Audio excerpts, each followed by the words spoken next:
Tonight on the NFL Outsider, the league threatens to send struggling referees down to the minors. Plus, we head to the United Bowl where players are putting it all on the line for one last shot at an NFL roster. Those stories and more start right now.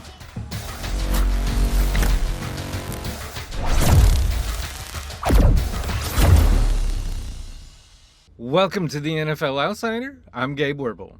The NFL offseason is usually dominated by player contracts, but right now, the biggest battle is between the league and the Referees Association, as the two sides try to hammer out a new collective bargaining agreement. The reports indicate the NFL is demanding severe consequences for blown calls. The proposed penalty? Relegation. If the NFL referee consistently underperforms, they could be sent down to officiate in the UFL. That's a massive wake-up call for the officials. As Pat McAfee noted this week, it's about time. If these refs are ass, if they put the ass in association, they could potentially get relegated to the UFL. I like anything that involves accountability. I like anything that kind of consequences for actions. I like whenever there's a potential little bit of pressure to be good at what you do. It sounds like a harsh punishment, but here's the ultimate irony. If an NFL ref gets demoted to UFL because they can't handle the pressure, they are in for a rude awakening. The Spring League operates under a completely different set of rules when it comes to transparency.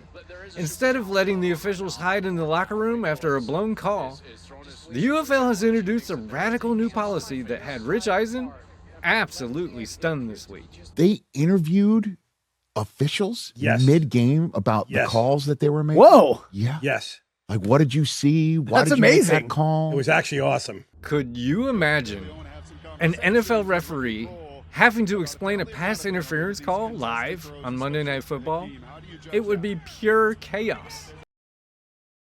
Staying in the NFL, when the Indianapolis Colts sent 2 first-round picks to New York at the 2025 trade deadline for all-pro cornerback Sauce Gardner, critics wondered if Indy gave up too much capital for a player entering the back half of his 20s.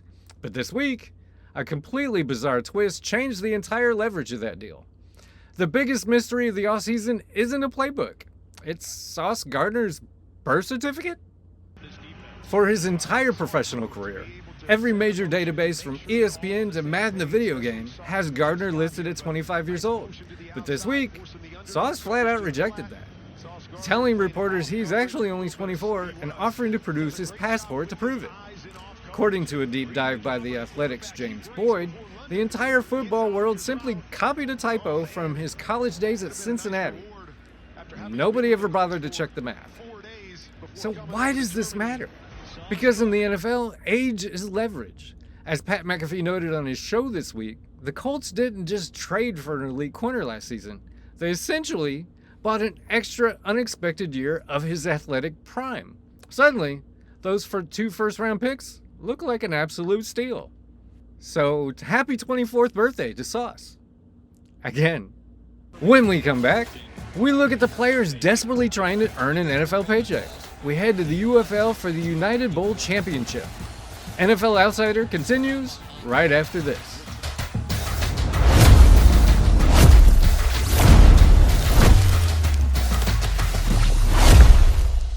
Welcome back to the NFL Outsider.